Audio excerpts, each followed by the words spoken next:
Hello, I'm Julie Andrews from Walton-on-Thames, Surrey, England. Good morning, America.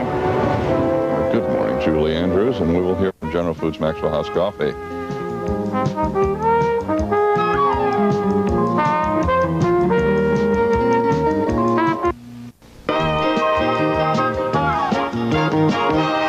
11 minutes before 9. Julie Andrews won an Academy Award for Mary Poppins, and she's never quite escaped that super clean image. Well, in her latest movie, S.O.B., Julie may finally do just that. This is the movie in which Julie Andrews goes topless. What is this world coming to?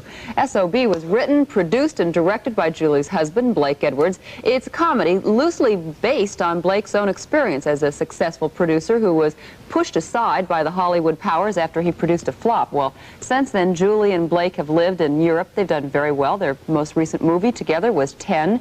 Julie Andrews and Blake Edwards were in California just last week, and Tom Sullivan spoke with them at their hotel. You know, Julie, you have to understand that you were my first crush. And last night, I went to this movie. And in this movie, Julie Andrews took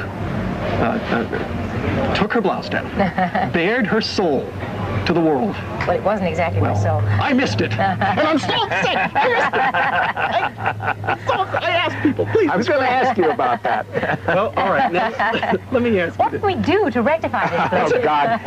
Hold that camera. Yeah, the mind boggles. Was this making fun of how the world saw you for all those years something very important to you?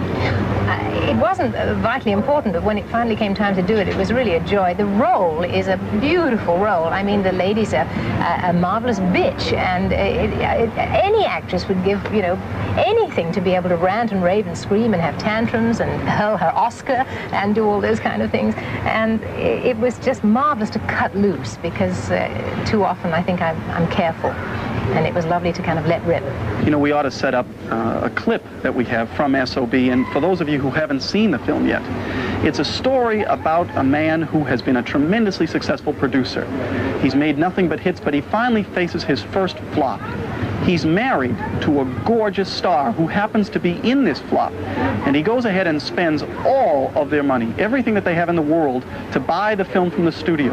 We've got a scene. Why don't we take a look at it? Okay, perfect. Felix had absolutely no right to do that. Gary said that legally in any court Sally, of with law... all due respect to Gary, he's very bright, but he's your personal secretary. He's not your lawyer. What, you mean that Felix can just go out and spend every single cent... No, I don't mean that at all. Legally, you can take him to court. You can get an injunction against him for your half of the money. But that's going to be very messy. The press is going to have a field day. Do you really want to go through something like that?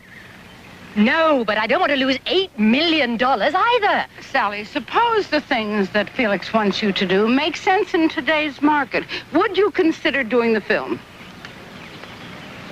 You mean forget the money? No, I don't mean forget the money. Of course not forget the money. But for the sake of this discussion, would you, if it wasn't for just a cheap effect, would you consider doing a nude scene or getting raped or whatever the hell it is he wants you to do? Well, if it wasn't for cheap effect, I don't know. What do you think? You're my agent. Well, dear, if I thought it was a real part and the audience would believe you in it, I certainly would have to consider it. I guess I should ask Blake first, why did you make it? Why did you want to make this film? Well, originally it was, I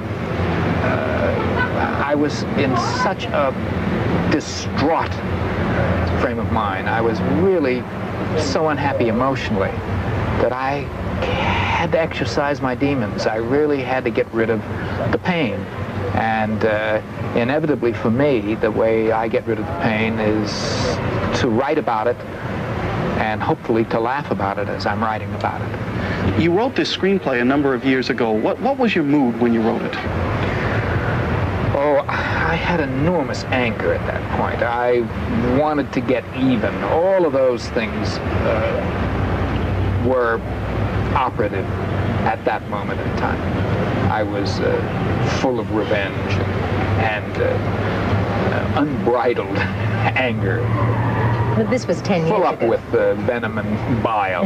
Well, then tell me this. What if this bombs? Is there going to be repercussions? No, I wouldn't. I would be disappointed if it wasn't successful, because I would be disappointed that any work of mine didn't succeed in every way.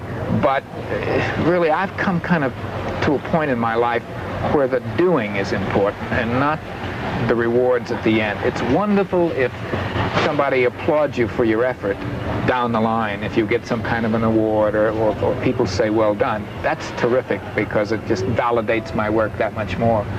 But really, the doing is what was important. But what about the repercussion? Is it something you ever think about? I think about them only that I'm aware that they might be forthcoming, but I'm not really. They can't hurt me anymore. I don't allow them to hurt me anymore. I've come to terms with that.